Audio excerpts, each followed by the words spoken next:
Hello everyone, and welcome back to another episode of Hyrule Chronicles. This is episode 123.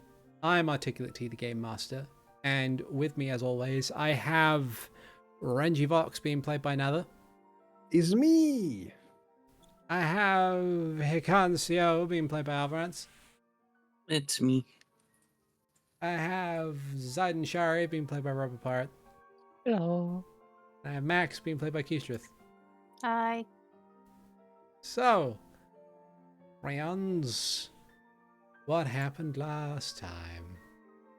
We had a traditional Gerudo breakfast, whatever that was. We didn't spend much time on it. Got some sand seals, made it so that way we had our different ways of flying or leading around.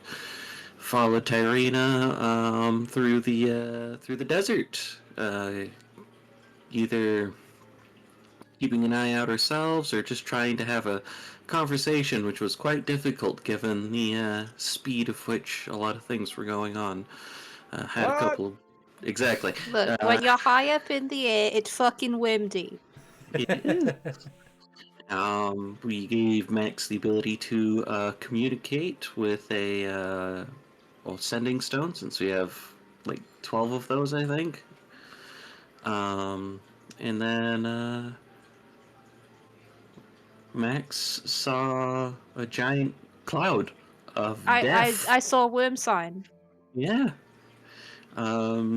So we tried to get that taken care of, and Sand Seals decided to go, no, or at least one of them did. We tried our best to sit there and get all of them back. And when the Mulgera finally caught up to us, we lost two of them. But we beat the crap out of the Mulgera thanks to Zaiden using reverse gravity and keeping it still for us to punch, throw lightning at, cut, and all the other things that we did to it. Unfortunately, they do not have good brains, so I could not brain them either. No, they have very bad brains. Mm-hmm. And then we, afterwards, we continued traveling for a little bit, and I believe we were getting ready to set up camp at some point. Excellent. So, we rejoin our heroes back into the Gerudo Desert. Yeah. After recently vanquishing the Mulgera, you had taken stock of your two remaining sand seals. Three, right? Three if you count Zaiden. I thought we had a total of 5 and we lost 2. Yeah. So there's 5 of us, we lost 2. Ah. And then, so yeah, because it would be Tyrina's, mine, and Renji's, I think. Oh, yeah. And then Zaiden would be replacement Sand Seal Yeah. for the 4th person. Me. I think before Zaiden turns into a sand seal, given we are in such time and under threat, Zaiden is going to offer to cast the magic of foresight upon Hikan. Oh, Yeah. What does that that's do? really good. It makes you very good at fighting and other things. Okay. It takes a minute though. Okay. I suddenly was imagining this spell not being like a spell in the normal terms, because it takes a minute. I'm imagining more like the owl in Zelda giving the long chat of how it works, and you have to give the right selection at the end or we restart this. Would you not like me to let you go and instead of telling me you this story once again? Yes, no? I don't know what you want me to answer.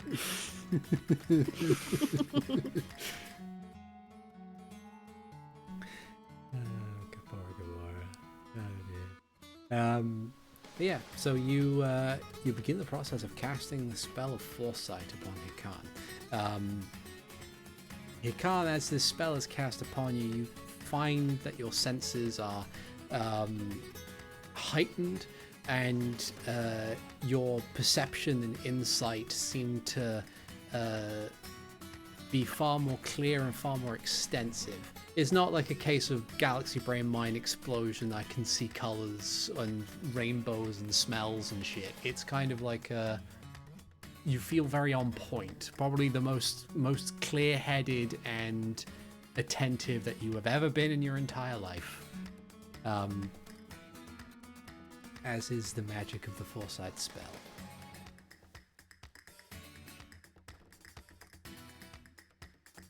This is a lot. I don't know if it's a bad thing or not, but I'll keep you updated. Okay. Given it's not concentration, I can't turn it off. I guess I'll live with it.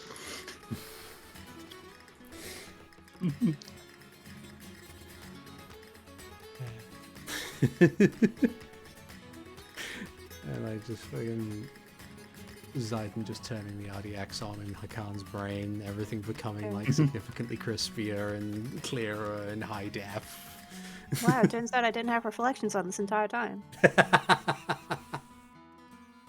That's what mirrors are supposed to look like. It's ray tracing again. Yeah. Trace all those rays.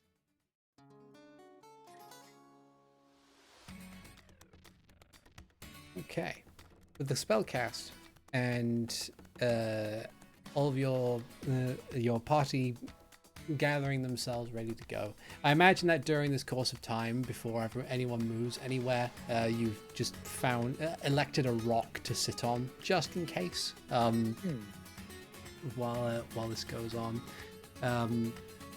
Tyrina kind of clambering up to the highest point that she can find in order to make sure that she knows where she's going. But eventually, when the spell is cast and you all return to your sand seals, you begin once again your venture towards your destination as the hours go by. I'm not going to make people roll for animal handling again. It's been, like, I imagine at this point you've probably gotten used to it, and like you have the leisure of time with which in order to carry on. But what if we want to try dual track drifting? That you'll need animal handling on if you want to drift your sand I seal. think it would be kind of insulting for me to use animal handling on Zayden. I imagine so. No, don't do it. It's fine. More like you do it and then Zayden just kind of stares and ignores you completely. Yeah. I'm just gonna trust Zayden to take me the right way.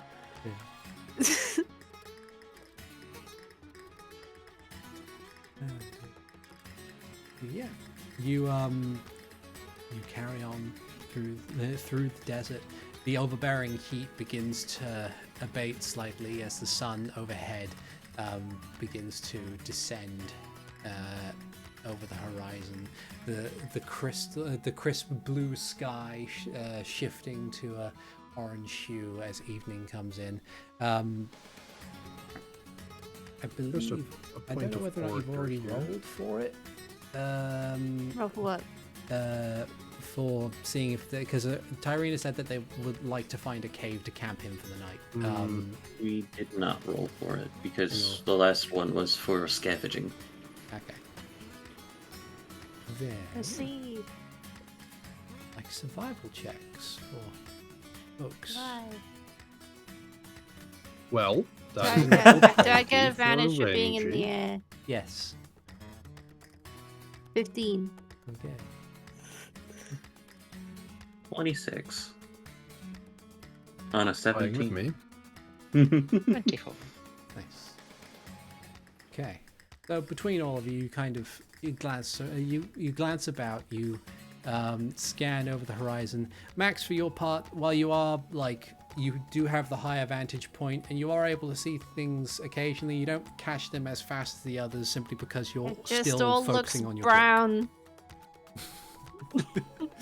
yeah. All looks brown.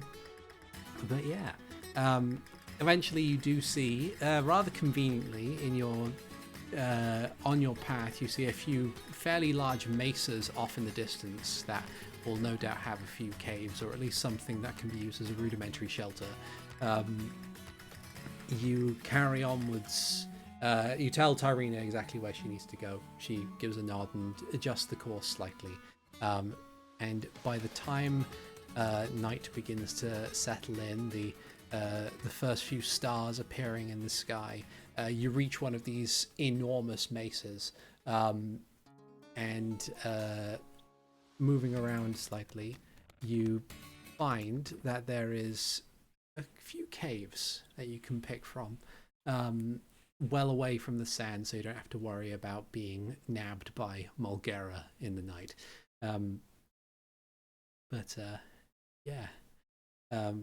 Tyrina will help the sand seals up off out of the sand, kind of let them down a bit. And say, well, I think this should do. She'll look around a bit and see a few dead plants that are surrounding the base of the mesa and say, I'm going to go get some firewood set up and ready to go. Feel free to pick any cave you want. We'll get rested up soon. At least settled in. Okay. I think Renji is going to make sure that whatever cave they choose is, monster free, and that there's no hidden bubble frogs. Yep. Okay. You head up to the caves.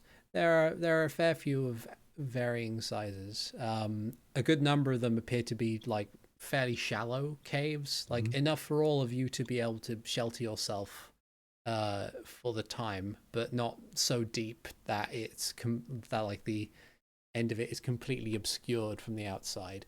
Yeah, you do find one that is of adequate size, and when you poke your head in, and how do you check for monsters? I go in and I beat up the monsters. Was thinking that I would go and ignite aspiration as a torch and as a weapon. If each of us are going to different caves to check them, Max is going to go to the entrance of one and just roar a challenge. Oh. All right, give me an intimidation check.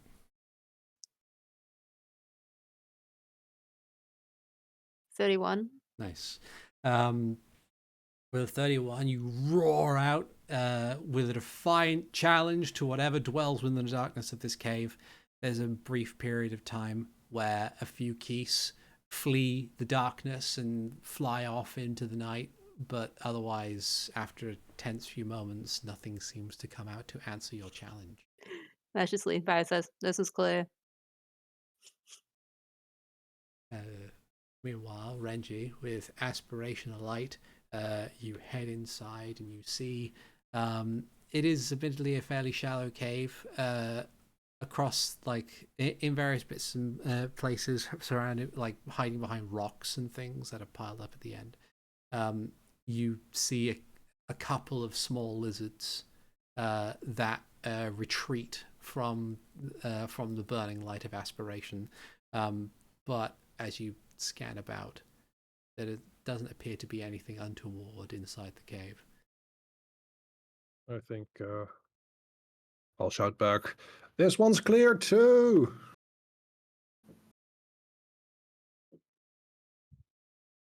And probably join the others. Yeah. You anybody else checking caves, or just kind of, or are they doing anything else to aid in the creation of a camp in any way?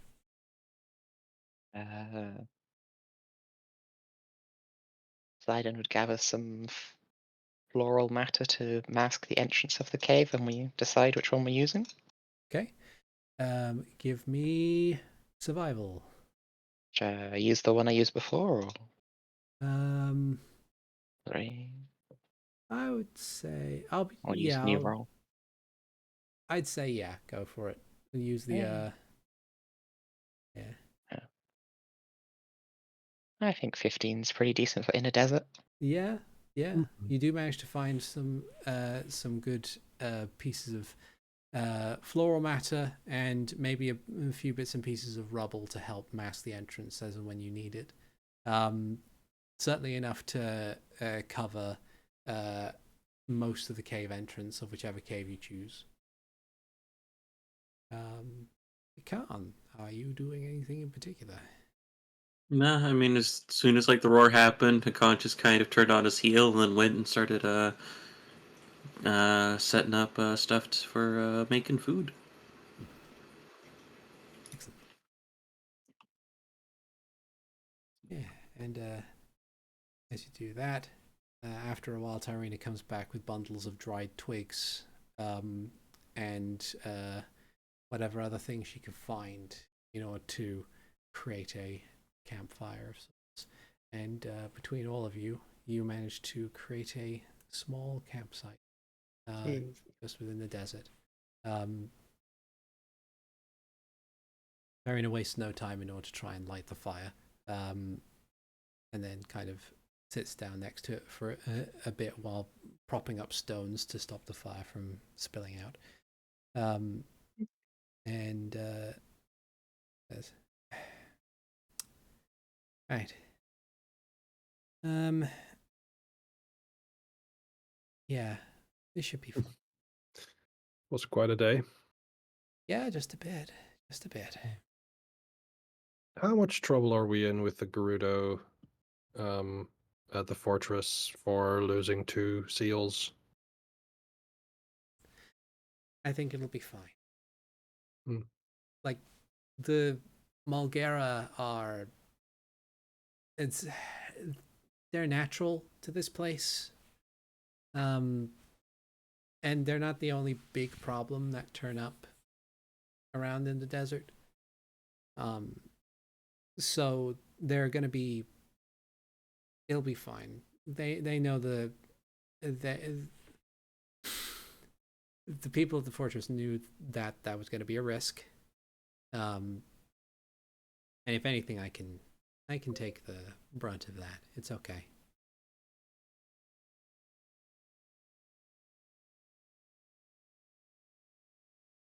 I appreciate you being here.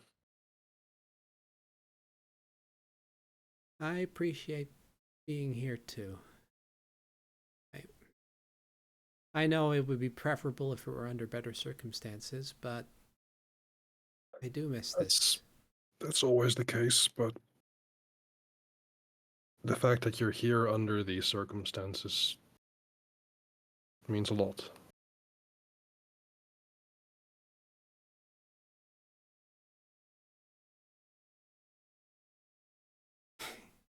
You know, it's funny. None of my sisters back at the monastery had ever really believed me when I told them the stories of the things that I got up to before I came back for training. Not a single one. I told them about the statue that exploded in that dungeon that one time. Oh, don't remind me. Oh. Honestly, that is... You almost died. There's this look of sudden melancholy on Renji's face. I was going to say that was the worst day of my life, but I don't think I can say that truthfully. Still be in like the top 5. Yeah. Physical injury. I don't know, it doesn't hurt as much as this things we've been going through. Usually hurts more the next day. That I can attest to.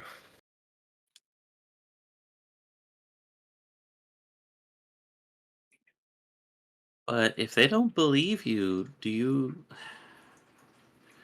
if everyone else is okay with it, do you want us to stop by on the way back out? See, I'm very okay with that. It's not so much a place that you can go back to very easily. Look, we've done more difficult things. Is there a tree nearby? Because if there's a tree nearby, we'll just take the tree out.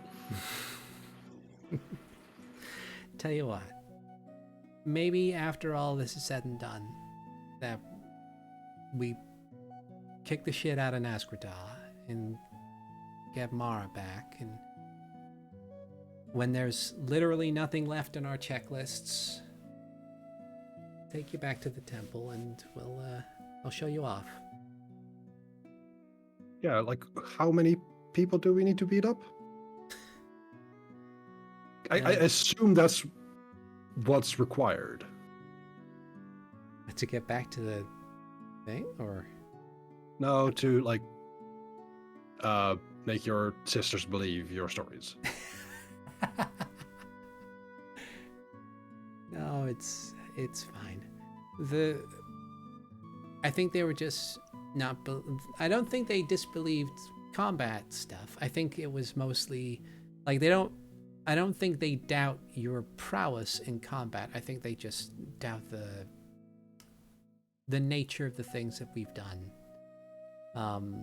As short a time as it was, comparatively speaking.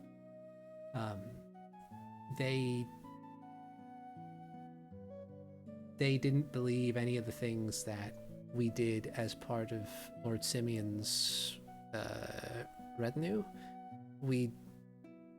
What did we do? So we'll have to bring them Flamgo. That honestly should not be an issue.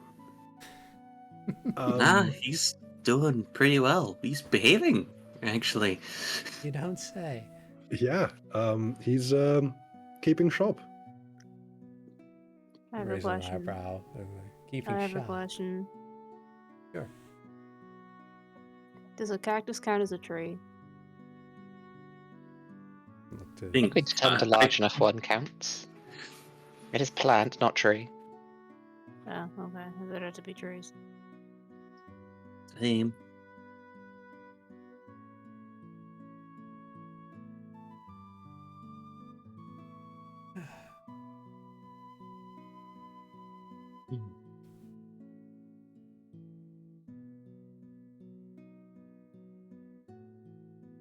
So.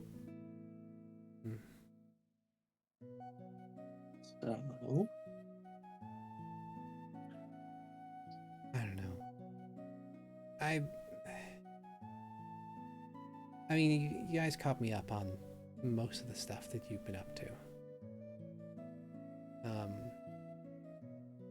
And I didn't really need to ask, but like, I'm not gonna. Go on. I know that like me asking is everything okay is a bit out of the question considering what I saw happen, but you know, I still need to ask.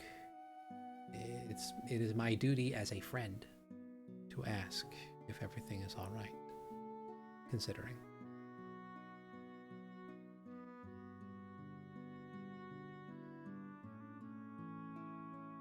In a way, losing Mara is harder than losing Simeon.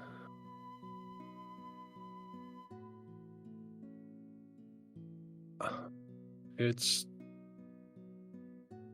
tricky, you know, because like we knew of Simeon's fate, and honestly, we haven't even mentioned that we actually met Simeon again. I think. Oh no way. And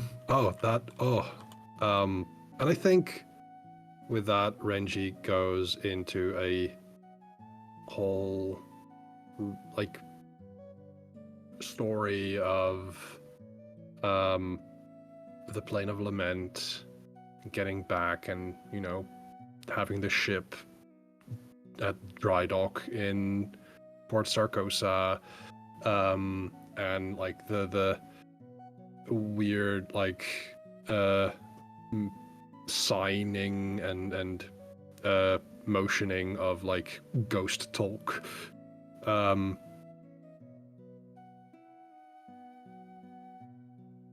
just telling their stories. Tyrina, Just gotta, go for it. we just gotta get a strong enough spell in order to get him back properly. At some point during the stories, Max will just get up and go to the mouth of the cave and just look out over the desert for a bit.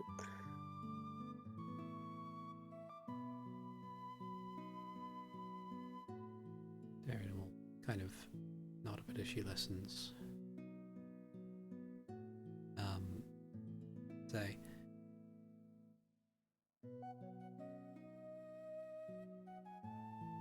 I can't imagine the things you guys have gone through.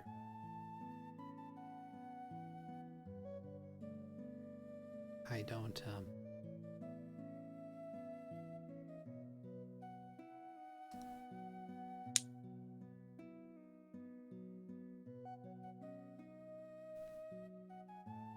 I mean, that's the thing, right? Like, I left because I was confronted with something that just utterly challenged me. And I mean, when I left the monastery the first time before I met any of you, I decided at that moment that I could probably have done, or probably could get better understandings of myself and the world around me and how strong I could be and how strong I needed to be if I was not trapped in those stone walls for so many more years. And that I could better prepare myself if I understood the world. And then that dream thing happened, and I guess I thought I was entirely too wrong. But seeing all of you do your best to stand and face things, even in the face of complete and total despair. I guess at the time I thought to myself that I wasn't exactly able to match up. Not to say that I needed to be of an equal level, it's just... You guys mean so much to me, and I didn't think I was able to protect you the way I was. I needed to go back and learn all the things I missed out on.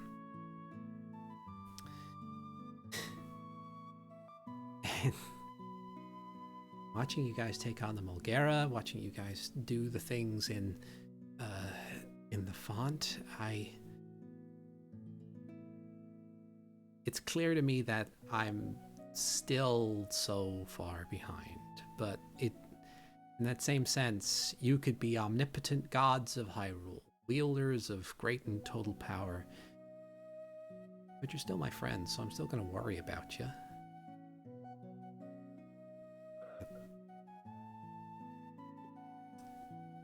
I'm just sorry that I was not here to help out with other stuff.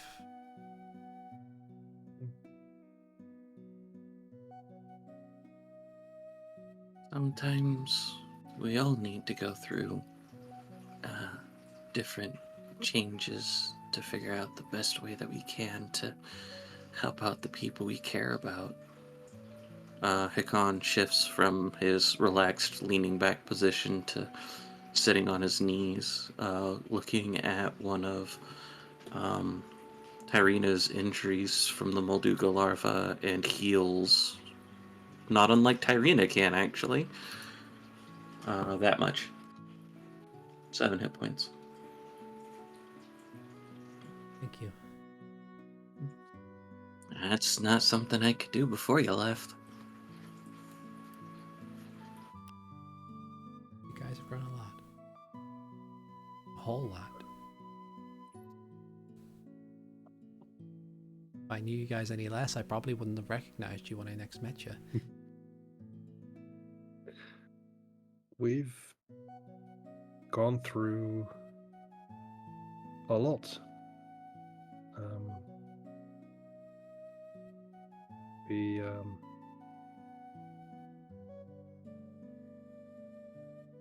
We have missed you too.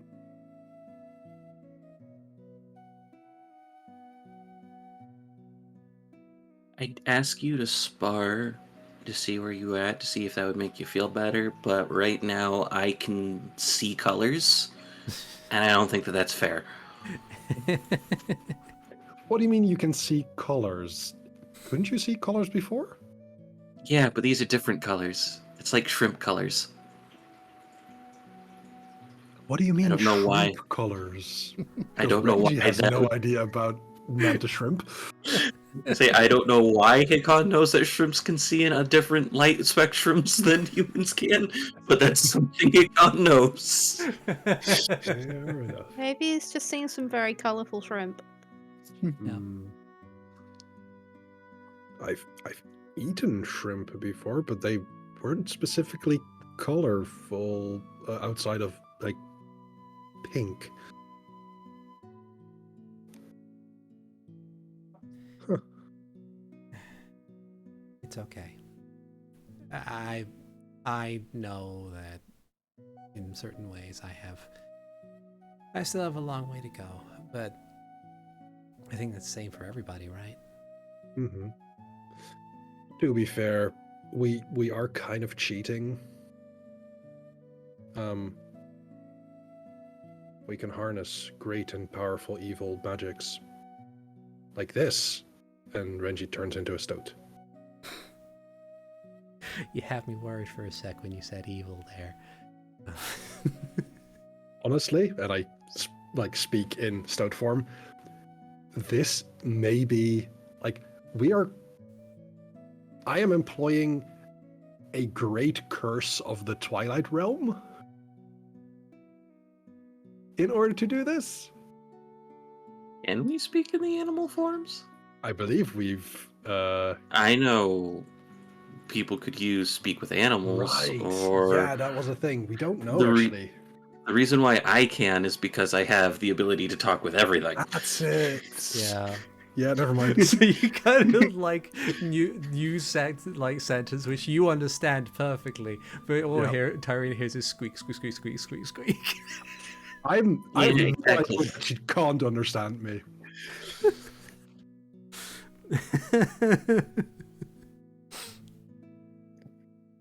Oh dear. I will translate after I realize, wait, that's right, people can't understand this. People can't understand me? Yeah. Why can you? Tongue of the sun and moon. Yeah. Technically, when you're in your beast form specifically, you have you basically have an animal version of common that's just called beast. So, which is why while you're a stoat, you can still speak to birds and dogs and cats and whatnot. Right. Okay.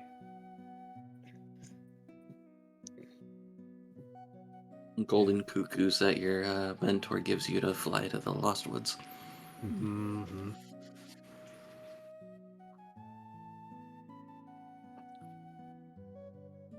Yeah. Tyrina will then turn her attention to Zayden and say, "And how about you? Are you doing okay?" I've had worse.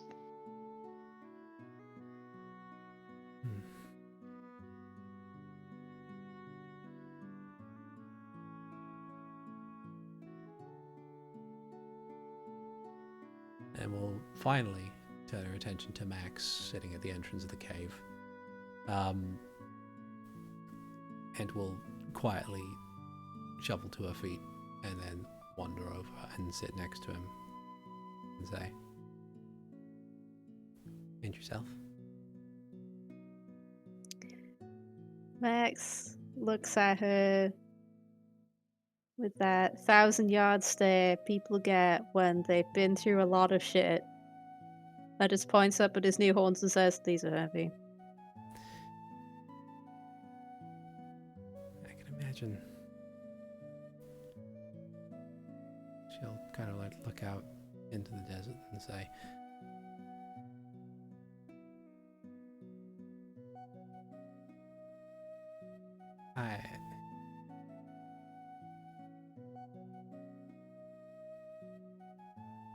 and this goes for everyone, by the way. I can't hope to understand anything that you have all gone through, and I can't provide the 100% greatest answers in the world, but just know that even if time and circumstance pulls us apart again,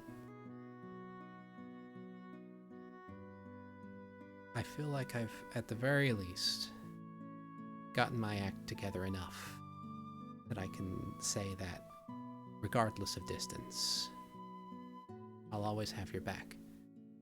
And no matter how far, if you call on me, I'll come running. We've Or got at a least- friend in you? Or at least I'll promise to try. Because I am only mortal. So I can't promise 100% success, but I'll do my best to get there.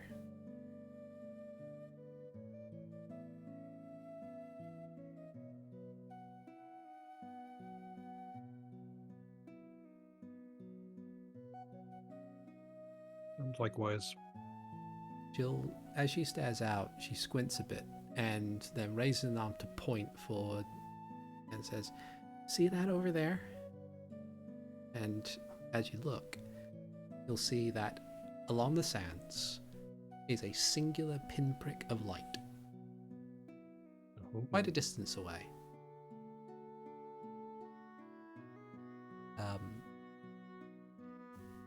And she says, "You don't need to fear it, I don't think. But every so often in nights in the desert, you can see stuff like that. It took a while for me to understand when I was a kid, but turns out they're Poes. Or spirits of folks who were just came out in the desert, got lost and couldn't find their way back. There are some nights when there's a lot of them out there.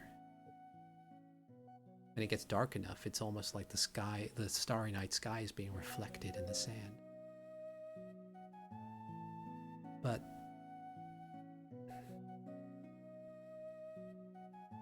the thing about being lost is that as long as you've got the people that you trust beside you, you never will be.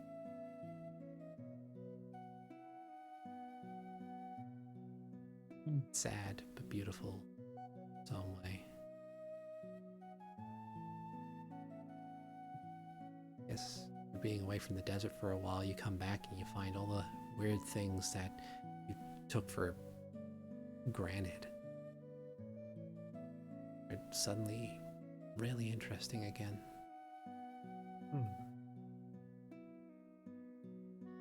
Doesn't exactly excuse the overbearing heat and all the sand everywhere, but you get the gist.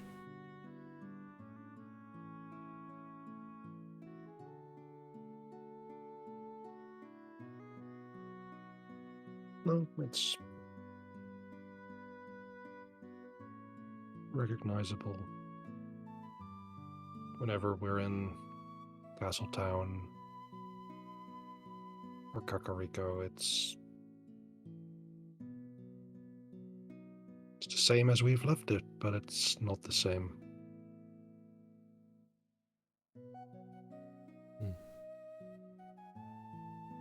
Yeah.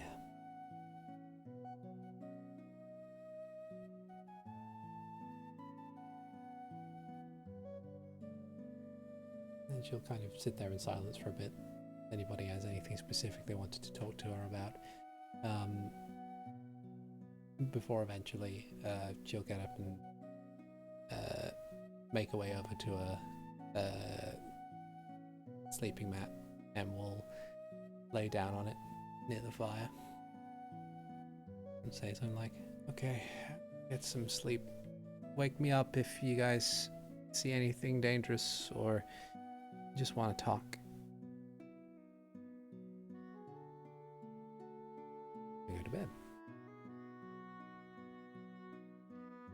So, I imagine that you'll all be taking watches and shit, but I'll did do it anybody? first. I'll do it first watch. Okay. Yeah. I'll go for second.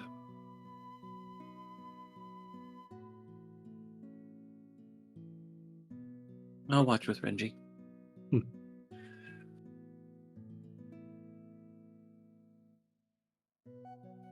Oh, then.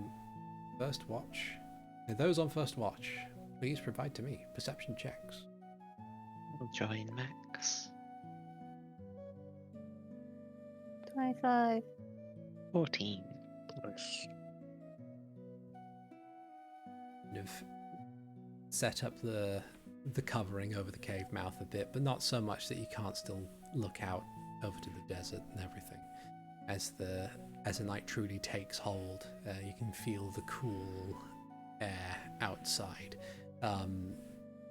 where the heat of the desert is just gone. Beautiful, absolutely phenomenal canvas of stars upon a black plain overhead, completely uncorrupted from light pollution of any kind. It is phenomenal. As the moon begins to climb higher into the sky as you perform your watch,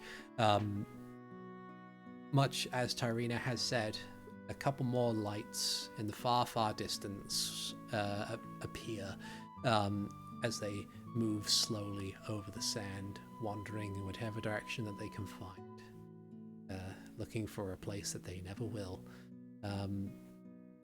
And yeah, it's peaceful, quiet. The only thing you can hear being the flickering of the fire behind you and the gentle breathing of your companions as they rest. Do you two do anything in particular over the course of your watch?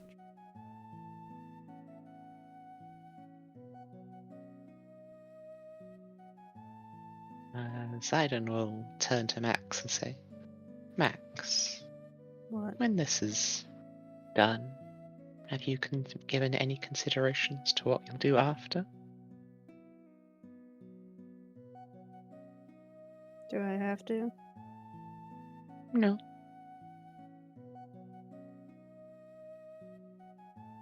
No.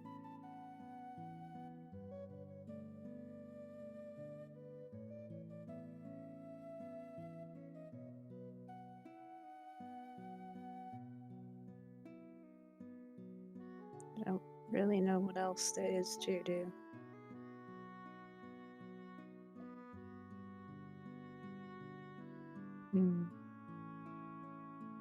They continue to spend time with people, or go visit the places that we've been before, or visit somewhere new.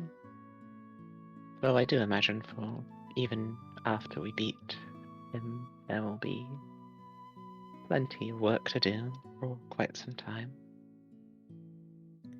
Why is everyone acting like we're never going to see each other again when this is done?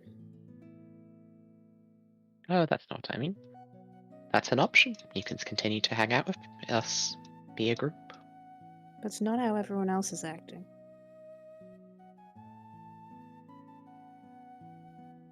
They're acting like I have to go and do something else. I suppose it's a hope that when this is done, there will be more time for other things. And they're also talking like Mara's already dead.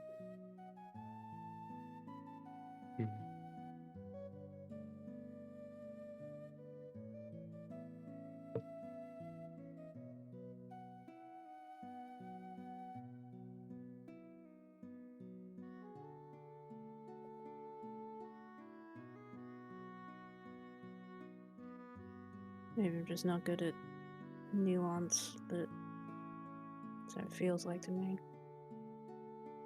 But I know she's not.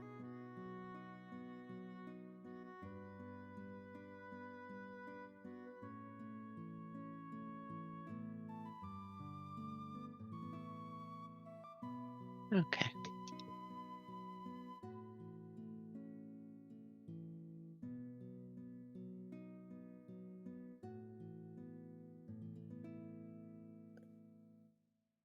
Just gonna look at his magic gauntlet and say, I am going to get her back.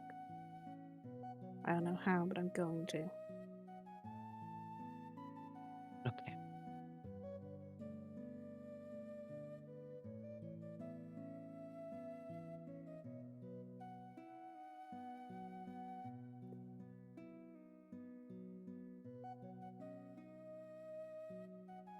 Max, stop stalking. Okay.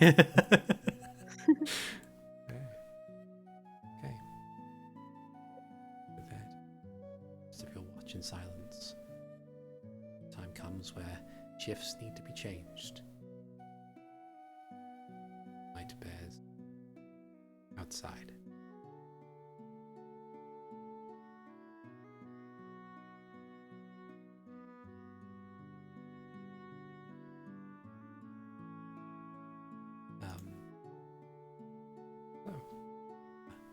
Awaken Renji and Hikan.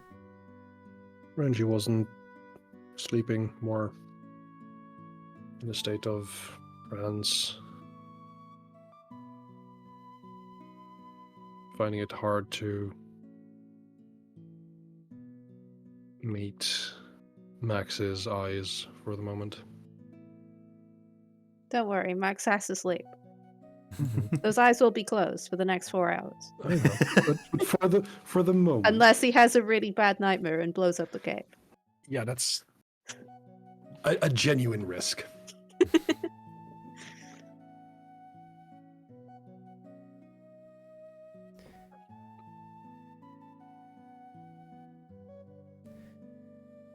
And so, you set yourself down. Zayden and Max begin their rest, leaving Hikan and Renji to their watch. Please provide to me perception checks if you can. 24. It's not a 1. But it's still a 17. It's still a 17. Yeah. Okay. So, yeah, much like before, situate yourselves at the mouth of the cave, peering past the coverings and looking out into the desert, seeing more of those lights in the far, far distance and the stars overhead. Is a pleasant, quiet night. Once more, you are greeted with the silence without fear of any interruption. Oh. Hikan's kind of occasionally looking up, checking on things. He's the sovereign hand symbol. Is it a hand? I don't recall. Yep, it is a hand, and in the palm there is an eye, and surrounding that eye is like teeth. Hikan's going through paper, trying to see how to edit it. Just going through a bunch of ideas that he has at the moment, since it's also on the sovereign standard. And as he's kind of going through that, so, you want to talk about it?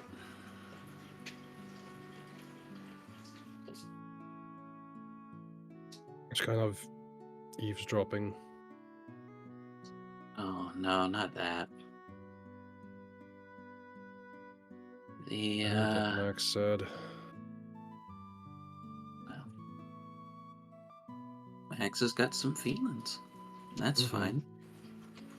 But I was actually talking about when you weren't doing what you normally do when you feel bad about things and hiding it to a point where we could see it back when we were reading Mara's diary.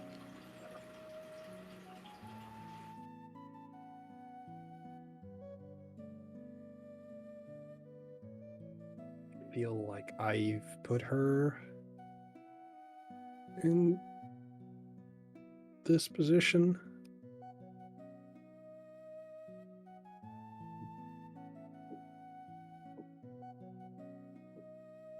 I could see why. Right? You're wrong, but I could see why. Hey. You didn't.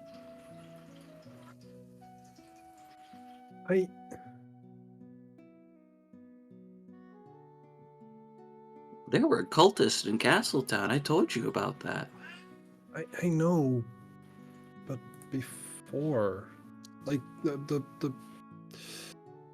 main thing after Simeon's death and me bringing the symbol to the library.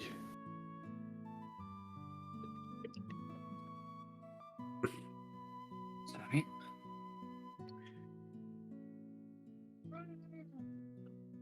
I didn't know there were cats in the desert. Yeah, there's desert cats. There's cats everywhere in Hyrule, don't you know? I thought it was chickens. Them too. But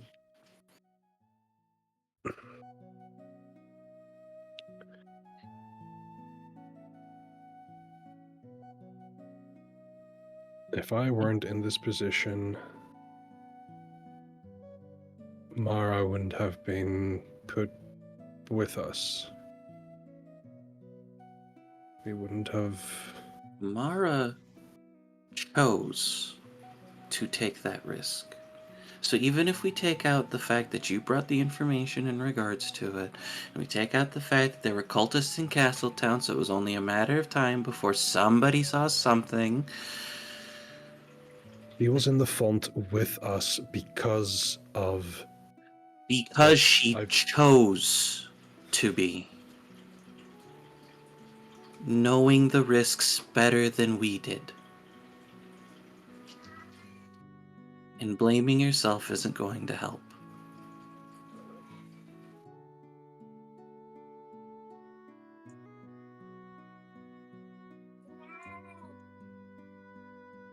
You know what I'm most... like, what I'm the most afraid of?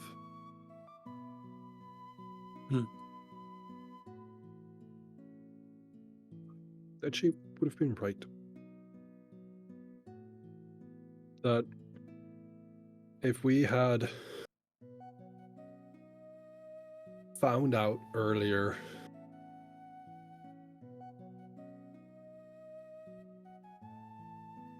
that we would have been scared of her.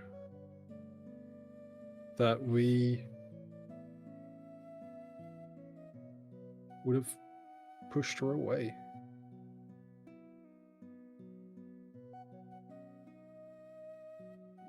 It was like in the very early days of our adventure. I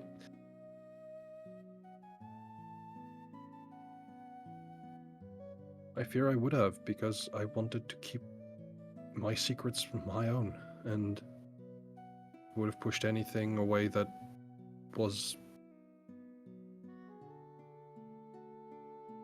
in any way connected to the darkness of the world.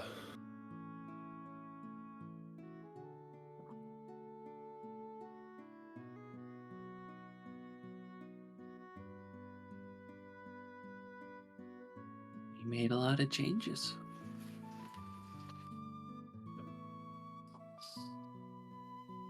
You were keeping your secrets.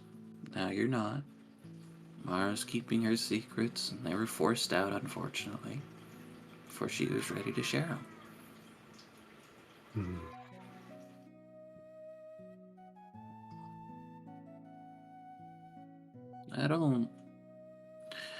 I don't think I think you would have been scared, but you would have heard her out at the very beginning. I didn't know her. I don't think any of the rest of us knew her. But I think that you would have heard her out.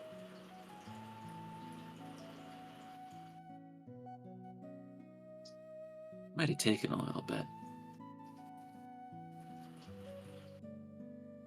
I don't know what would have been stronger. My connection or my fear?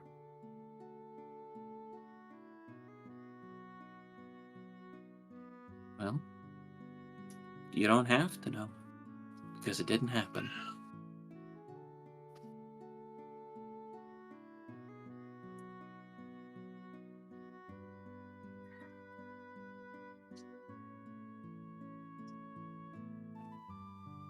And you know what you would do now, and that's what matters.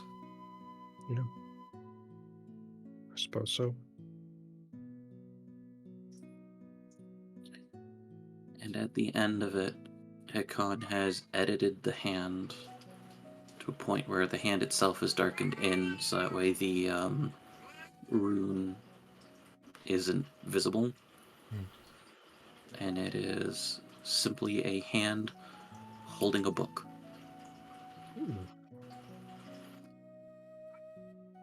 I'm thinking if it's something for Mara, something like this might fit better if we're gonna start changing symbols. I suppose so. Just have one simple thing to figure out, and that is how to break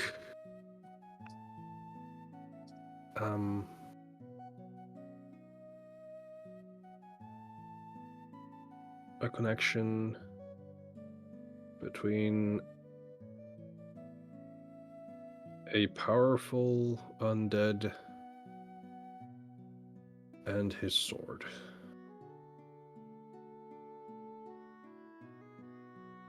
No big deal, right? Drugs. What? I said Hikan shrugs. I don't really know how a lot of that stuff works.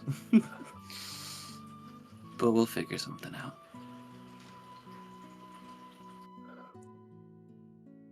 Neither do I. Yeah, but you read books. And Max reads books. Look, I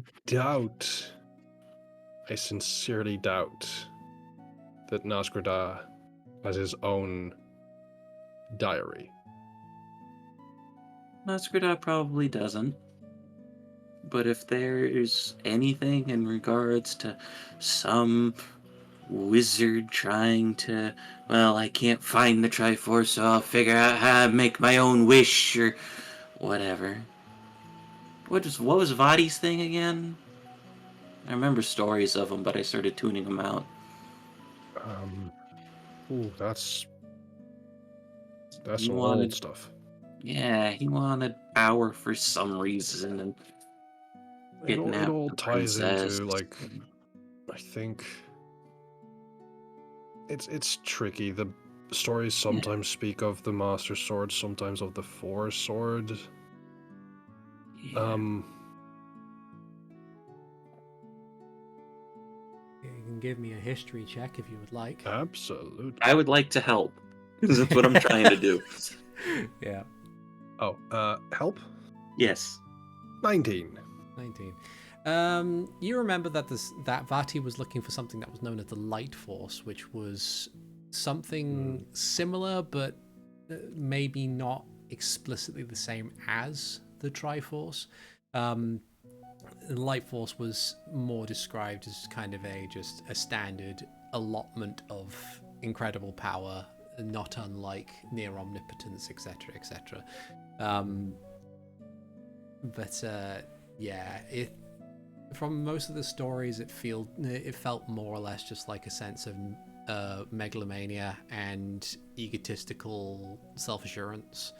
Vati being described as someone who wanted ultimate power in order to prove himself as being the most powerful, etc., etc. It's not exactly terribly well defined in the books, but then again, as Mara herself attests in her journal, Hyrule's bad at keeping track of its own history, so it's not always clear. Mm. And if it comes down to magic, we know a guy back in Castletown who, with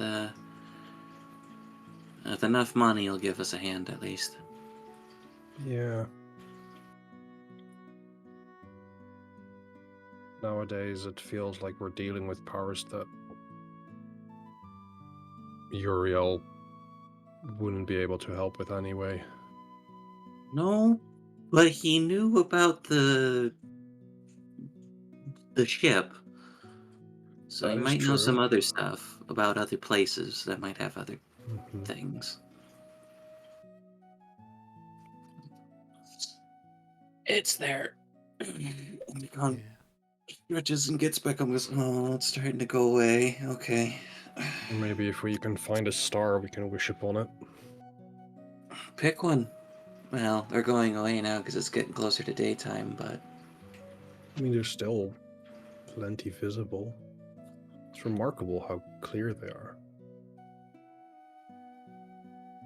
Yeah, places like this are pretty cool for that.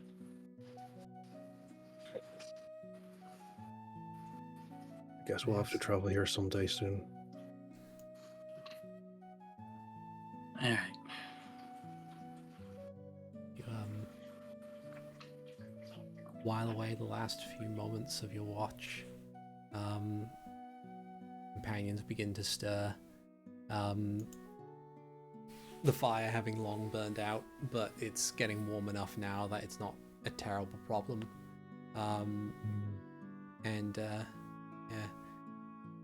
Yeah, so it is. Tyrina, having woken up a little earlier, considering that she's Gerudo and has a slightly shorter sleep schedule compared to normal human beings, but she gets up and begins going through the motions of packing up her things at camp and stuff. Says, okay, well, whenever you're ready, feel free to have whatever food and drink you need. Get back on the sand seals and we should be at our destination by about midday, I'm hoping. Sounds good. Yeah.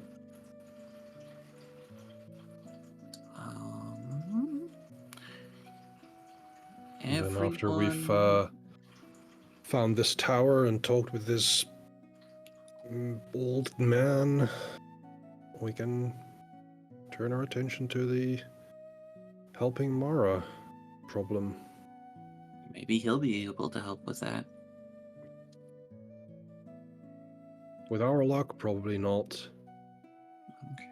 But I do say this part, like these parts, out loud so that Max can hear. Just in case you look like you were fucking listening to me, Wayne.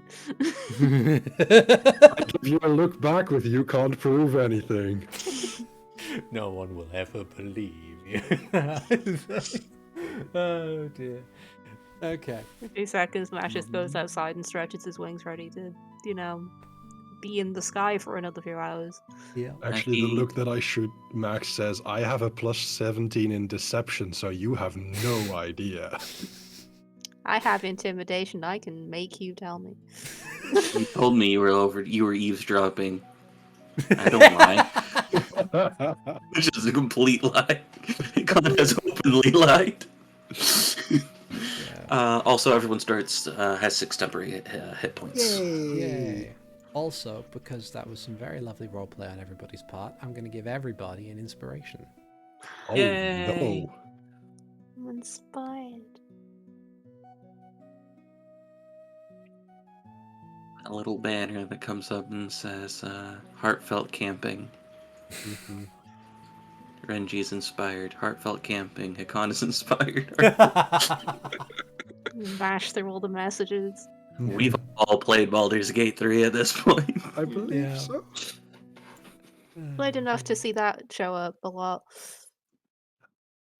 I'm going into a dirge playthrough.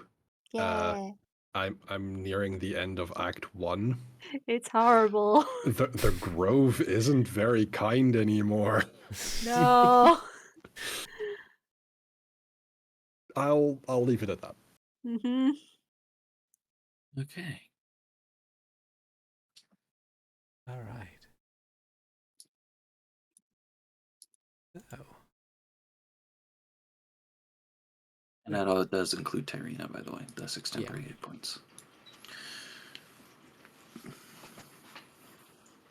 And so, once again, you hop aboard your sand seals, return to the sands, and begin your journey once again southwards as you journey further into the desert. I think that should be... There we go, that's a bit better.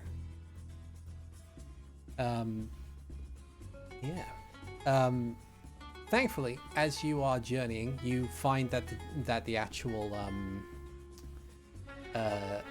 the desert is significantly less hostile to you this time around, and you continue traveling for roughly 4 or 5 hours southwards, past a few more mesas and then over many great dunes that stretch like waves upon the land.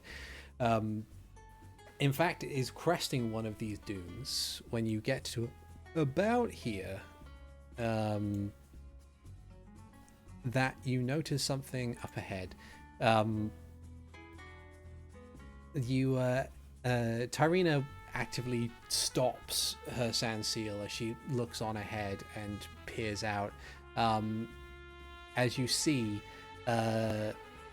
some distance away is a massive roiling sandstorm. But unlike other sandstorms that you may have seen or may have imagined, it is not one that is actively moving away. It is not like a wall of sand that is progressively moving across the desert because of the high winds.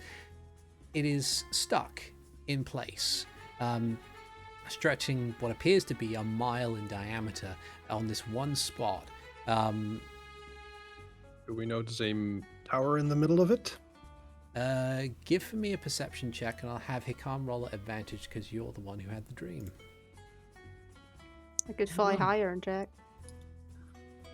21. 31. See, 21. Wow. Oh no. Zaiden's face is full of sand. Yeah. So I didn't see. Yeah.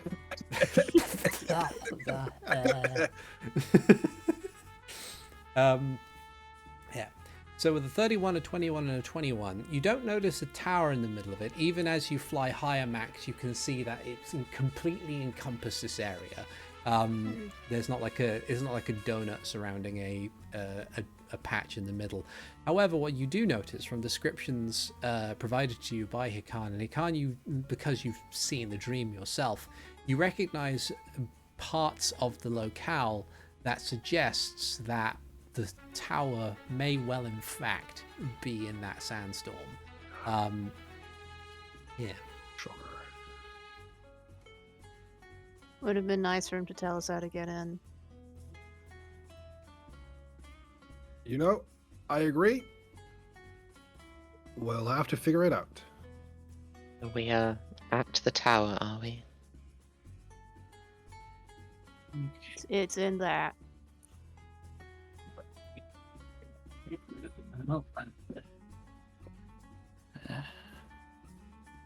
Your weather spell, Zayden, wouldn't happen to be able to do anything about sandstorms, does it?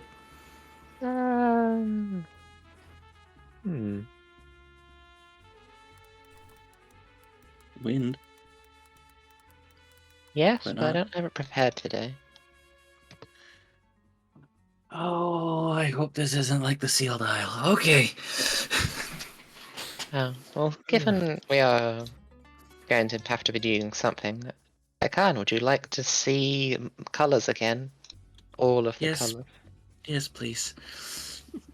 Now, would you like to not have me start this question again? Yes, please.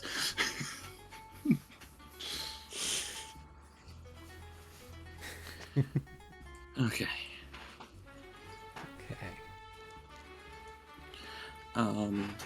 Going forward, I am going to keep an eye out for a similar plinth to the one that was on the sealed isle for the Quake Medallion. Okay. Oh, right. So, after telling, as Tyrina hears you talk about the fact that the tower may well be in the sandstorm, Tyrina just kind of like heaves a sigh and says, "Okay, got any spare cloths? Tie them around your face. Nothing worse than sand in the mouth. You guys got goggles of a kind?"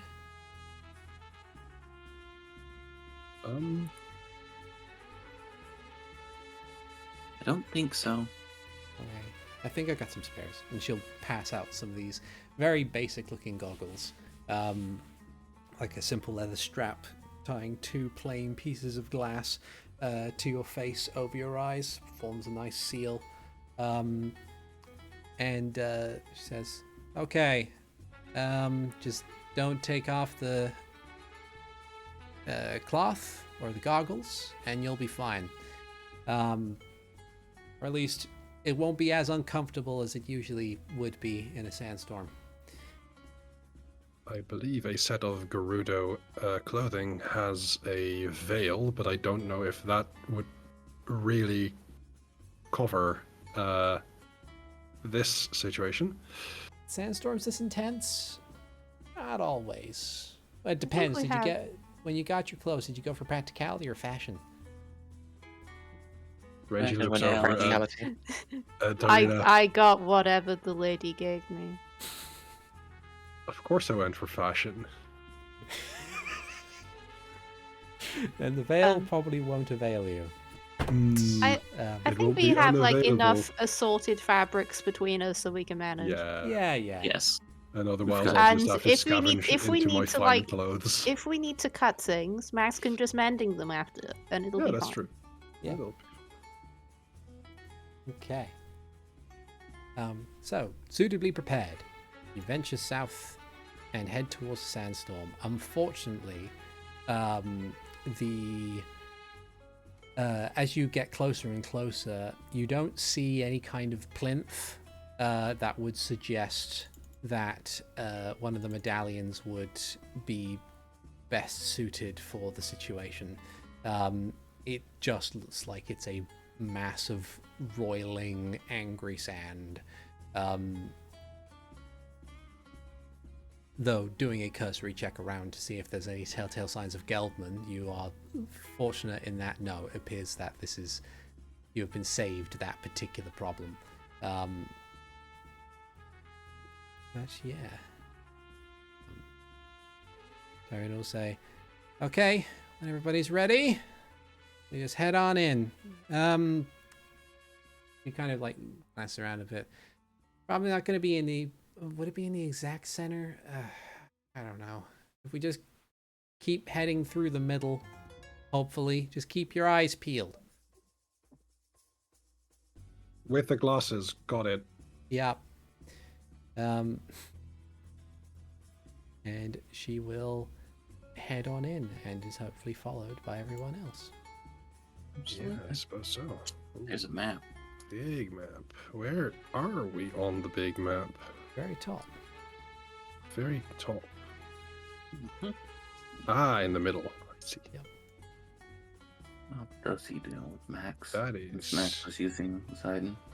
While you are in the sandstorm, your visibility is Shit. 20 feet out. Whoa. It is like you walked like 20, 30 feet into the sandstorm and it's just a wall of brown in every direction. It's not the greatest. I'm gonna fly a bit lower so I can see the floor. Yeah. Hmm.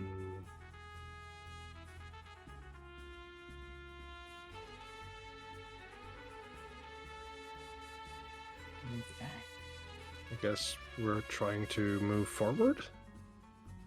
Yeah, you can move in any direction you would like. Where would you like to go? Wow. This way. Okay.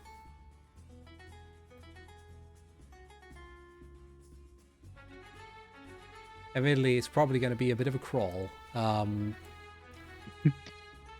As A crawl of the dungeon kind? perhaps it's just a case of like it's difficult to get going Spot in the any rock. capacity. Oh, we got a rock. A rock?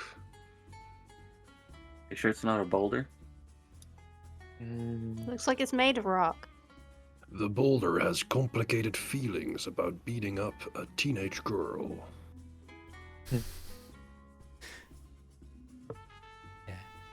As you progress onward, the wind howling in every direction. Like, you're able to talk to it. It's not like Pandemonium where you can only be heard by shouting, but it is difficult to talk in most capacities.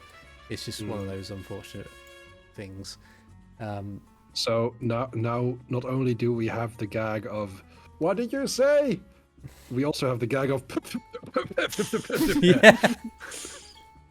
Yeah.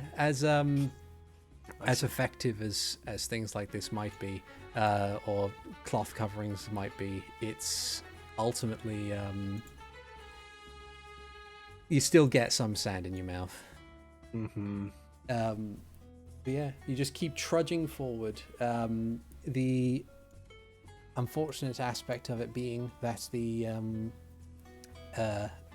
it just feels like you're continuously walking into the same area constantly. Probably we find ourselves at the other side of the storm. Yeah, but eventually, Oh, hello. like Zayden, you being up ahead, you trudge forward as a sand seal, and as you're looking around, you turn briefly and you see standing idle, floating somewhere off the ground in tattered clothes, the semi-transparent form of a humanoid, presumably a spirit of some kind. Not really paying you any mind.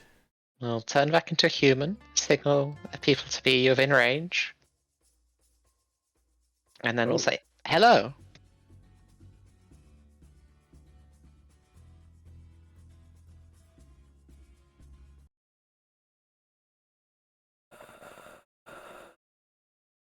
Is the response you get.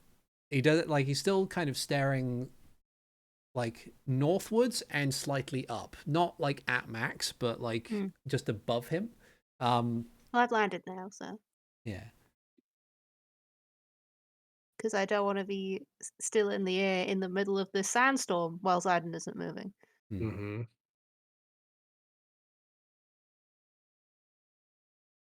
He's Here, I'll try it. looking Hello there. The way we Rachel? can, basically. This way or? He's looking. Where's my ruler? Looking that way. just straight back where we came. Straight north.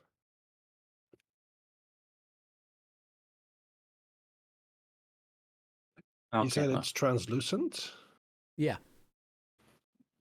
Does it seem to respond to us in any way? Not immediately.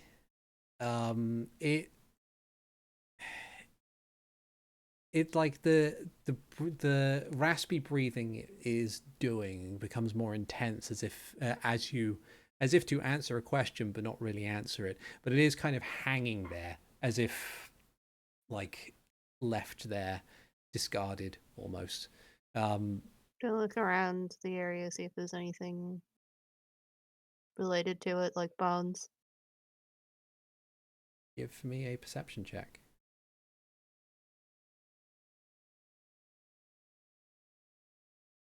17.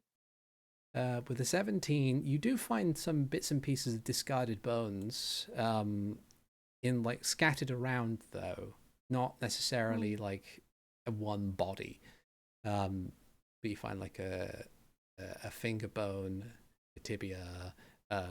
Just point at the bones, saying, Probably died, yeah. Hmm.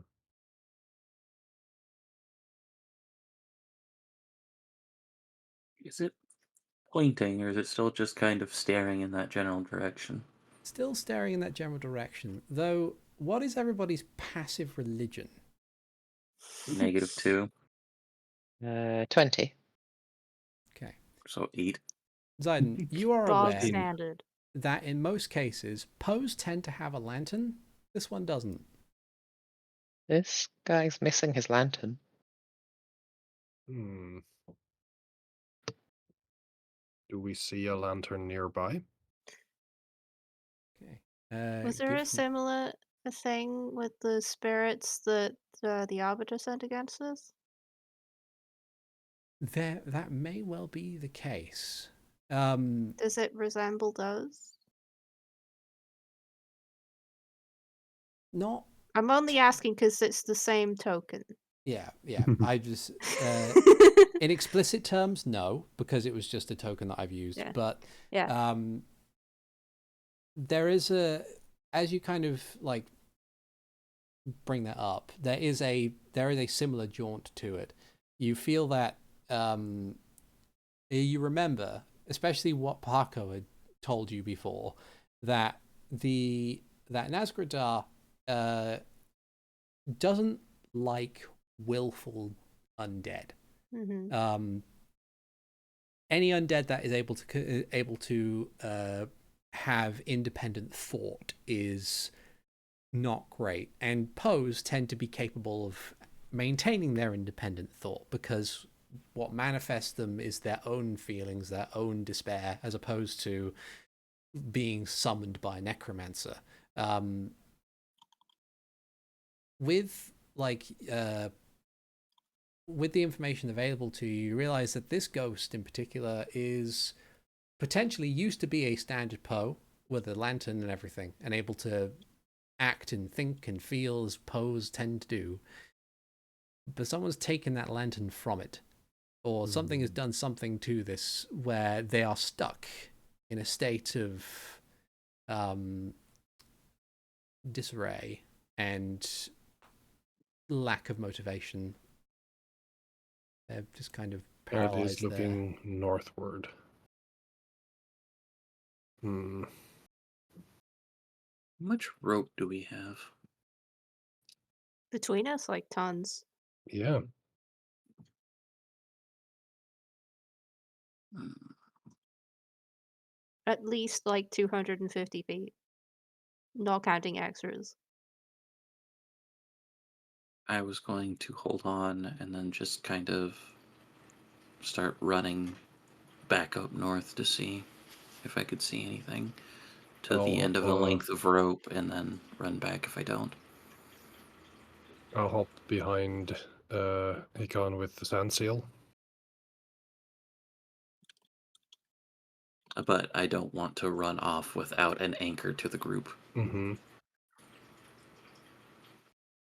So if I go here, just as a real quick thing, handing somebody some rope or getting rope from I somebody. can hold it. Me and Tyrina probably can hold it. Yeah. So from there to there is that 1, 2, 3, 4, 5, 6, 7, 8, 9, 10, 11. I'm assuming I will take the sand seal with me. Yep. Let's see. Sorry, I'm just manipulating multiple layers at this point, so it's just... Understood.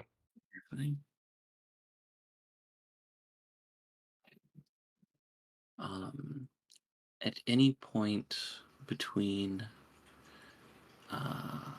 where the group is in there, is there anything that I can see? No.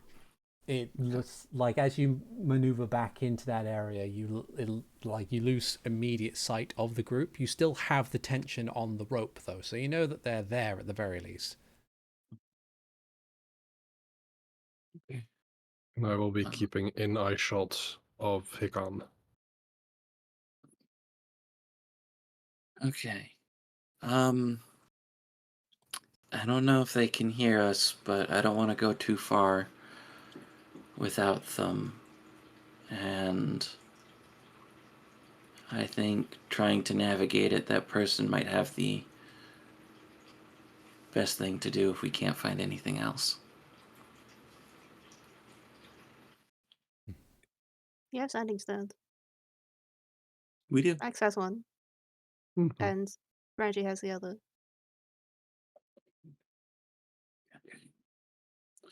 All right. I guess we begin scouring the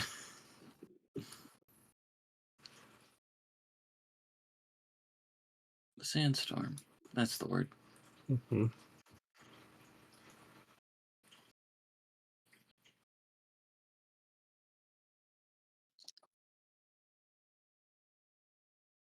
So, which direction do you go? I'll go back up to that big Are we rock splitting the personally. party? No. I'm Okay. still just ahead of the party, and I will not leave the party personally. Right. I would head back. Um,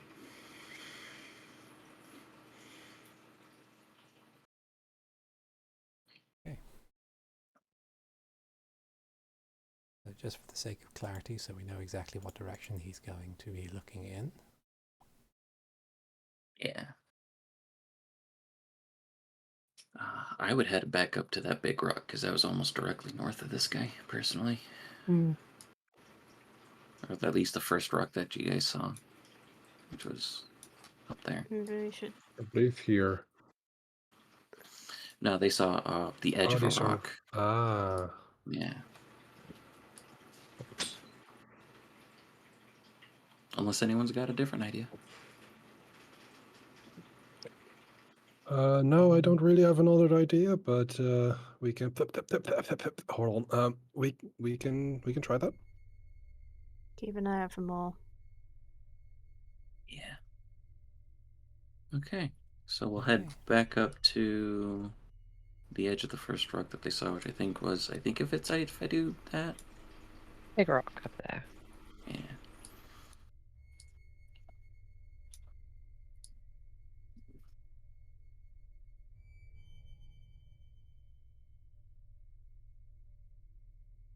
I think Renji will just circle it for a moment. Oh.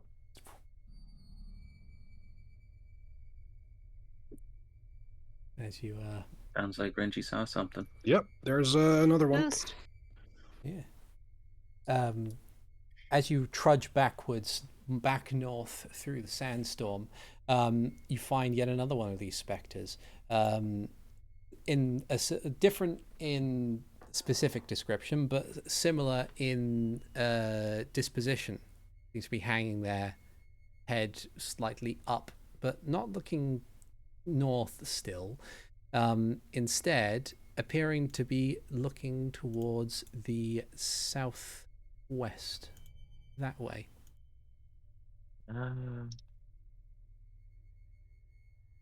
Well, let's follow his gaze. Over here.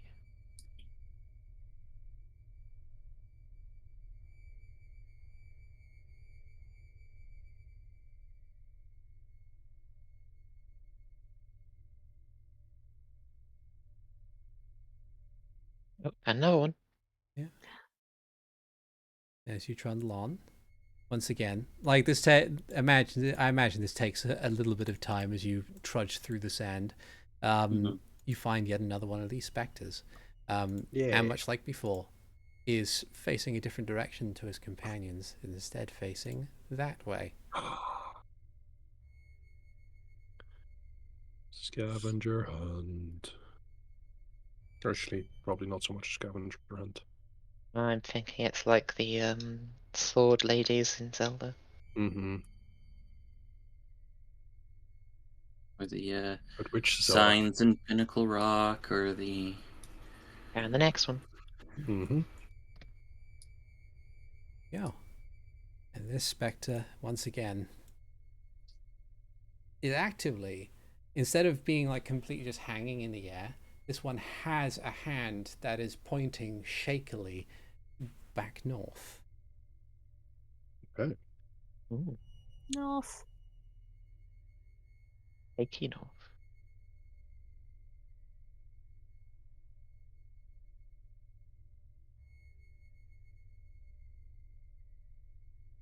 Ooh, this patch of sand's a different color.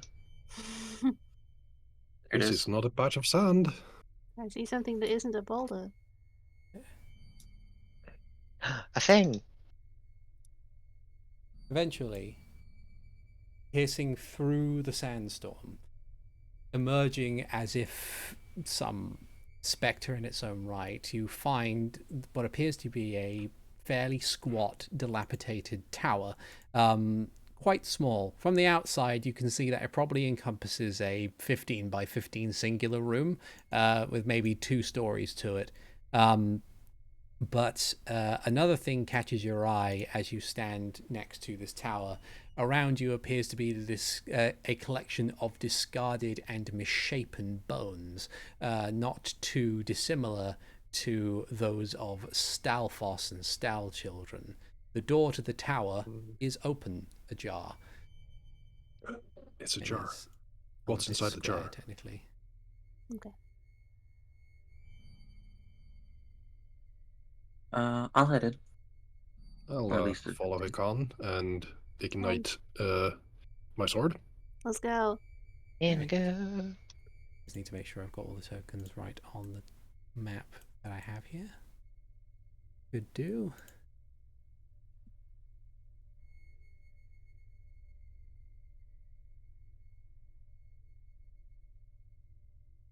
So, you step inside. As you do, like peering into the tower itself was this wall of darkness that was almost imperceptible. But as you step over the threshold, your feet make contact with a marbled floor, a cool, pleasant breeze that permeates the entire tower. However, the what would have been rather immaculate decor on this significantly larger space bears the marks and scratches of battle. Sitting in the center of this room appears to be a large contraption of various different concentric circles, or various different circles rather, all arranged in a line, or at least there would be. But the frames on four of these actual circles appear to be empty, with only one at the very start. A red lens appears to be in place. A beam of light, very small, trickles down from the very top of the ceiling into the back of this device, and it projects outwards onto this concave opposite wall over here. A door, a red door.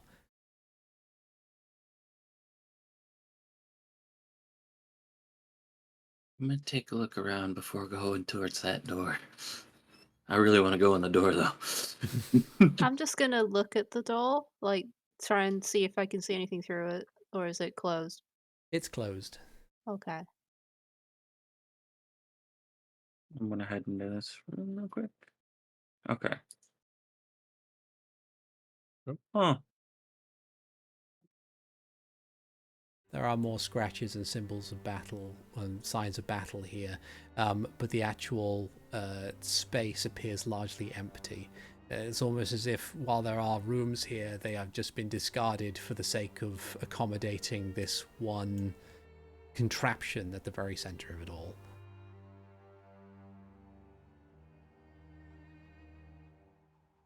I also want to fill out the map. Raz Same. is gonna wait for the others to be here before stepping into the circle. Is it stairs? It would be. Appears to be.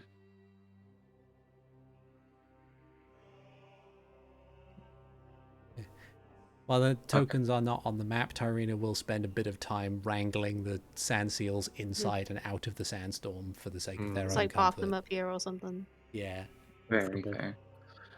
Make sure that they have plenty of food, especially because, 2 frickin' died. Yeah. Okay. Anything happen when step in circle? Nothing happens when you step in the circle. Good. Yeah, so there is, as said, on this wall here, there is a red door. It looks like a standard, like 6 and a bit foot tall door with a handle made of a solid red wood. Just gonna look at the others, shrug, and then try to open the door. You open the door. Peering inside, you see another room of a similar design to the one that you're in.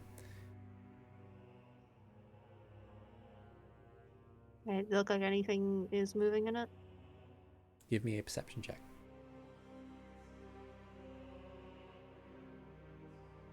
23.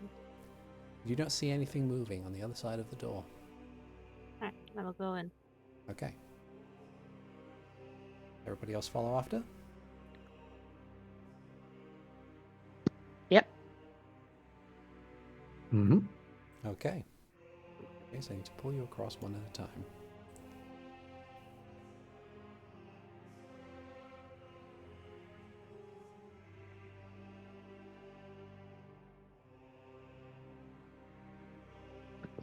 Ooh, fancy orb.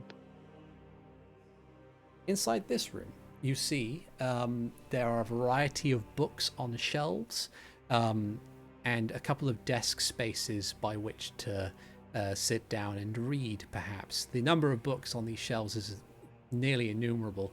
There are windows pointing to the outside, and even glancing out of those windows, thin as arrow slits as they are, the sky outside appears to be blue. Oh. Does the sky look real? Would you like to inspect the window? Where's the window? It's in the between the bookshelves. Yeah. Sure. Okay. Mass is gonna examine the book title, see if there's anything weird about them. Is there anything? Oh, yeah, go ahead. Go for it. What would you like to do? We'll take a list before we go on. I would like to kind of look around if I spot anything out of the ordinary inside. All right. And he can't.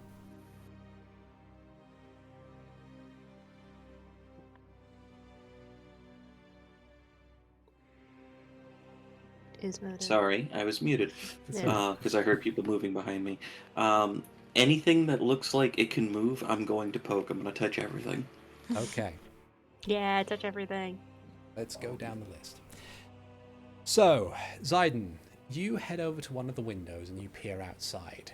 What you see is, as far as you can tell, as real as anything you might imagine. The sky is a brilliant blue, though there are quite a few heavy clouds here and there. You can see beyond the scope of the tower an immense forest with a singular large tree at its center, though it is not any forest that you may recognize, especially in all the time that you've been alive. No, it's not the Deku tree at the center. It is not It the may Deku be. tree at the center. But I have now seen trees in this location, so I can go there, maybe. Plants is same plane, I It think. might be the Maku tree. Same plane existence, yeah. Okay. Meanwhile, Max, with the books, you pore over them. A number of them are in languages that you don't have. A significant number more are in older versions of Hylian that you've seen here and there, especially from like Mara's writing. You see a couple with with like common names that are easy to read. One of them is called Antriel's Hope of Many Faces, with a date that says 12 and then EOW. Okay. I flicked through it. Is it a novel or a non-fiction book? It is a non-fiction book that appears to be describing the potential reincarnation cycle of a legendary hero of Hyrule. Mass doesn't know anything about that. Puts it down. Talked briefly about the legendary hero. Apparently it's not a very long book. Renji, give me a Yes. perception check if you're A looking for perception anything out of check? the ordinary. Yes. 32. Okay. As far as you can tell, for what you would assume to be a wizard's tower, this is a admittedly quite conservative-looking library in terms of number of books. Because you remember what Torquin's library looked like when you fought him in it, and you have seen the Hyrule Royal Library. This is significantly smaller, though the collection might be a bit more exclusive. As far as you can tell, the most out of the ordinary thing at immediate discretion would be the weather outside. The other thing that you notice is probably something that Hikan is just about to tap, which is the orb in the center of the room. Speaking of Hikan, as you approach this orb, you notice that it looks to be made of a kind of frosted glass. It stands out mostly in that as you get close enough to it, you notice that it is not actively sitting physically in the bowl that is in the center of the room, but hovering almost imperceptibly from the surface. Just kind of floats there, almost perfectly around and well maintained, pristine. Does it do anything when I touch it? You tap it, brings out a sound as if tapping a glass.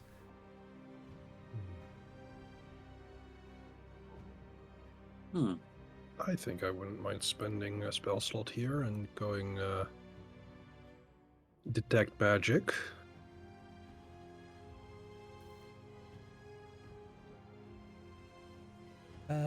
Looking around the room, you note that all the books are magical, every single one of them. They have a aura of abjuration about them, and so does the orb in the center of the room. Oddly enough, the rest of the tower, or at least the rest of this room in particular, seems oddly mundane. Max, do be careful. Books are enchanted. Okay. You also note that this brass orb at the end of the room is also magical, also of abjuration.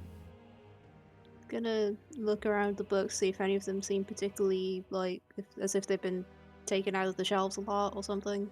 Okay. Is there another book of gains? No, I'm kidding.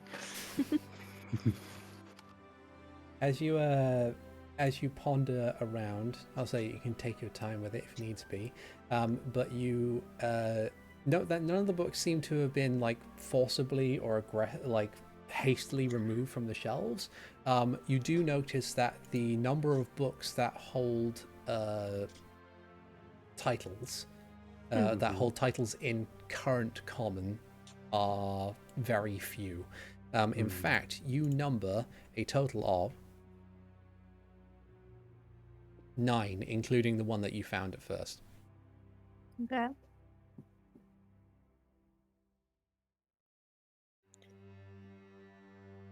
Not many books in our common language. Seems like quite the collection. Do we think that this orb might go with the thingy in the other room? Or that one? And I point to the brass one. That one is definitely magical. Oh, actually, I'll have to look around. This is definitely magical, but also in this, it's the same kind of spell? Maybe.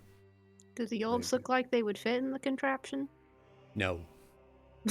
Far too big. Yeah. It was worth a shot. I mean, Just stick one on the end.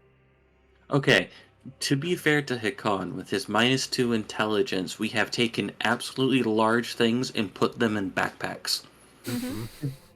That is true. Yeah. So, as a thing, to note the titles of the books, specifically of the ones that you found that are in the current common. So there was Antriel's Hope of Many Faces, dated 12 EOW. There is Dagmor's Death Mountain Almanac, dated 643 Era of Chaos, like it actually spells it out on that one. There is Guildford's Arcanum of Economy, dated 926 EOP.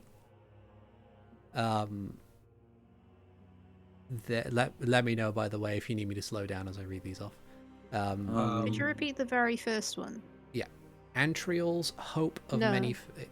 Oh, the one after that. The first one I picked up before all the other ones. It was Antriel's Hope of Many Okay. Faces. Yeah. I forgot that. Yeah. Never mind. That's okay. Yeah. What was it? It was Guildford's Arcanum of Economy, dated 926 era. EOP. Then there's Bertold's Guide of Existentialism, dated 234 era of F. Then there's Arthur's Lexicon of the Uka, dated 42 EOP. Let's see. There's Berner's Treatise on the Divine, dated 345 EOS. And there is finally Daniel's Epic of Sumitra, dated 347 era of F. EOF? Era of F. Or- I don't know if I've It missed literally one. says era of and then F. Yeah. Huh. I was going to ask for a copy paste in that one because it's figuring out how to spell the names and Okay. then they all have longer titles. No worries. It's all good. Giving me a bunch of numbers. How dare you? That too. We just talked about numbers. I'm We sorry. had this discussion. It's not my fault we decided to make all dates into numbers. Do you have evidence of that? Yes, he says, pointing to the Gregorian calendar. Oh my god, it's real. Does Renji have any particular information about different eras of Hyrulean history? Yeah, give me a fairly easy history check.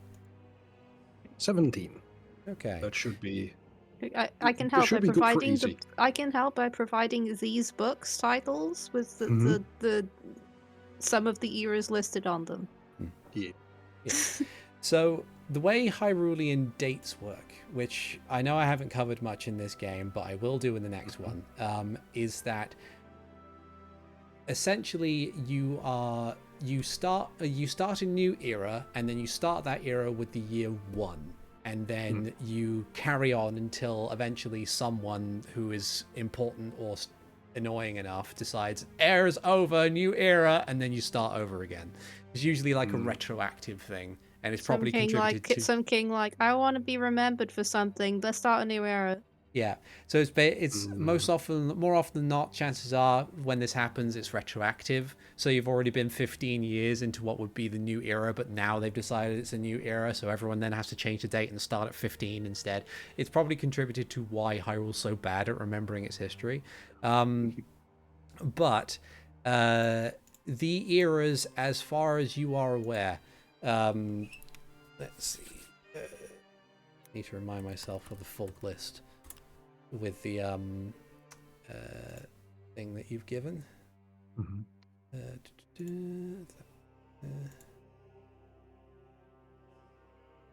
So you just have to look up the Zelda timeline. So the first era that had recorded history, as far as you could tell, was the era of the goddess Hylia.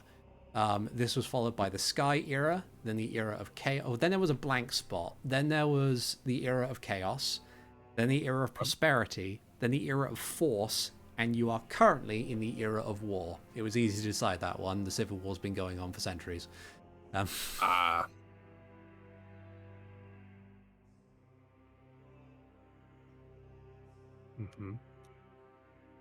So, let's see. I apologize, I was crunching. So that would be it's the Hope of Many Faces that was written in the era of war, then, right? Yeah. Okay. So the earliest books that we have are from the era of Sky. Yes. If this Then here. era of Chaos, then era of Prosperity, and then era of... Well, do I know what era of Force is? It's probably the longest era that has been. It was mostly to do with the light force and stuff surrounding Vati. It was this really weirdly nebulous period of time where Hyrule, while not in a golden age prosperity like it just was after its establishment, it just kind of existed pleasantly. Like there was 2 major recorded notes of calamity, and that were both to do with Vati, but otherwise it just was kind of there.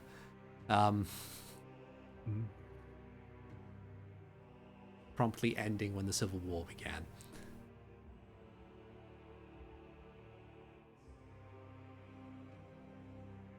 Right.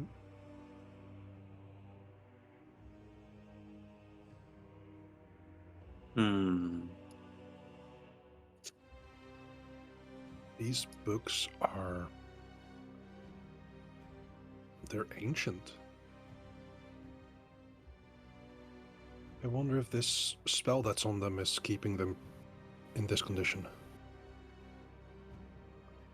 May I make an insight check to see if this reminds me of the visions in the Firevine Forest? Sure. And boop. 17. Okay. With a 17.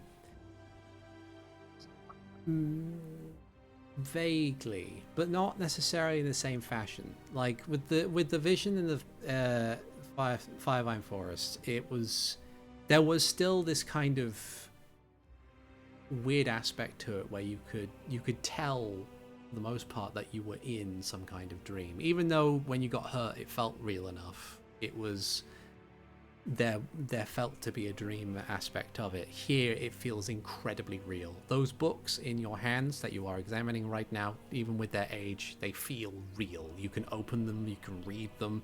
The page kind of flicks and turns as if it were an actual book.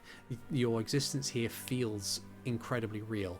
But your 17 insight does bring up a very interesting point. The authors on these books are at the very start of these titles. And what's more, Hikan, you are currently standing in front of a very musical ball.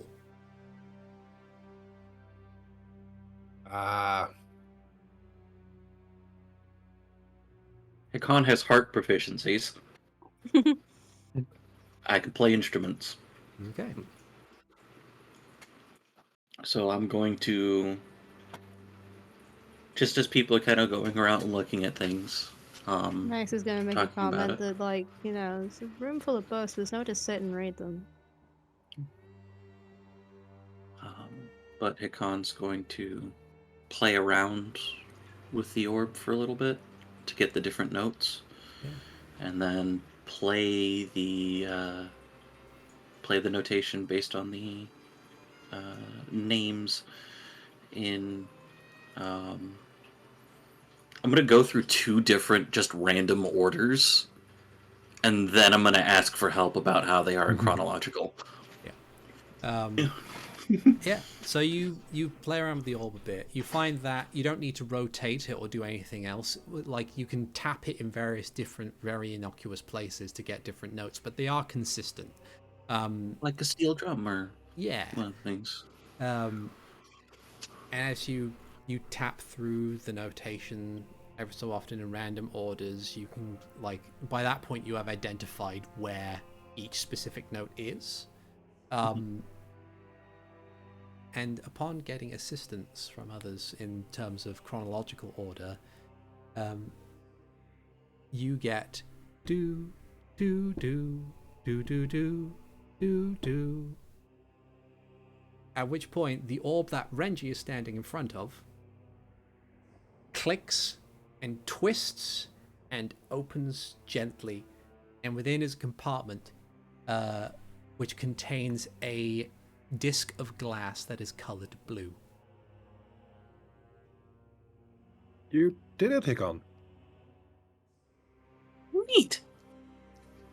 And I hold up the blue disc and I throw it on the ground. I don't need your handouts.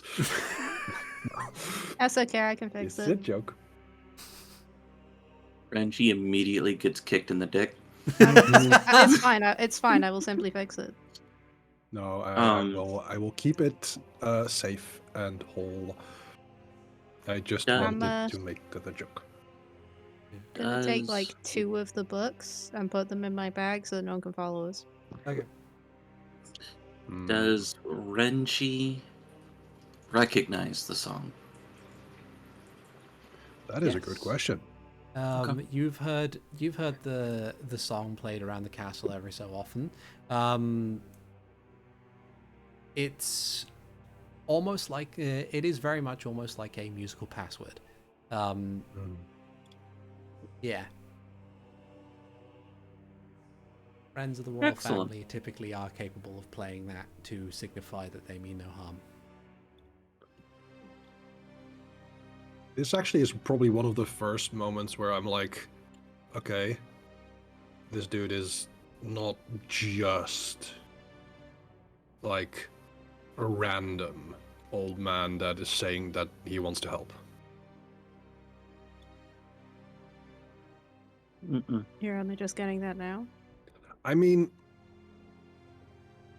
I didn't know the specific relation. So I was like, okay, old man wants to help, but why? So yeah, I only got this now. Renji says. I've been trying to figure out how to use my heart proficiency since the beginning of the game. Just throwing that out there. You did it. You did. You did it. 122 episodes later. Yeah. Go put this in the contraption. Yeah. Well, I guess we should. yeah.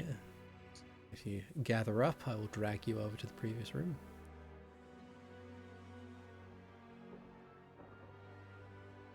Can't do it myself. Go. Mm-hmm. So you reappear out the door, and as the last one of you leaves, the door closes behind you. It doesn't like lock or anything. It just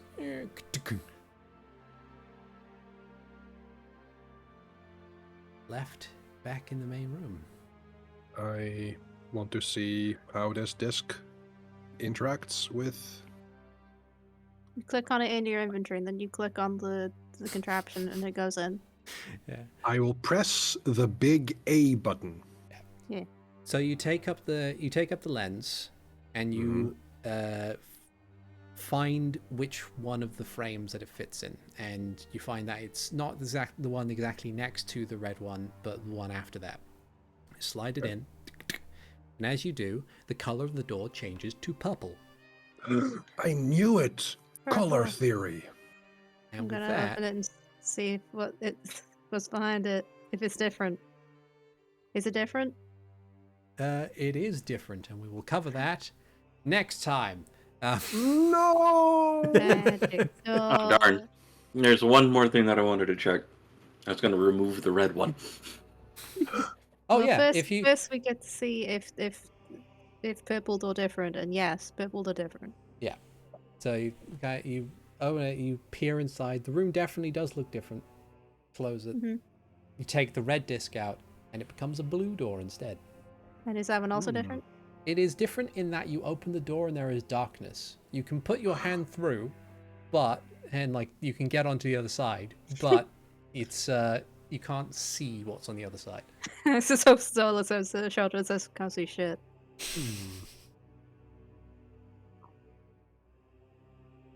Yeah. Let's take a short rest. With that, we will 2 call weeks. an end to the episode. Thank you everyone so much for watching / listening. I have been ArticulateT, the Game Master. With me, as always, I have had Renji, being played by Nether. Is me. I have had Hikan Sio, being played by Avrdal. I did it. I figured it out. Yeah. I've had Zayden Shari, being played by Rubber Pirate. Puzzles. But we haven't managed to find any special item to do all the puzzles. Not yet. We'll also have to find a No, compass the, and a, the and a special big key. items are the lenses. Yeah. I've had Max, being played by Keistrith. I'm definitely keeping those books. Hmm. You can't stop me. That's fine. And we'll see you folks next time. Take care, everybody. Bye-bye now. Bye. Bye.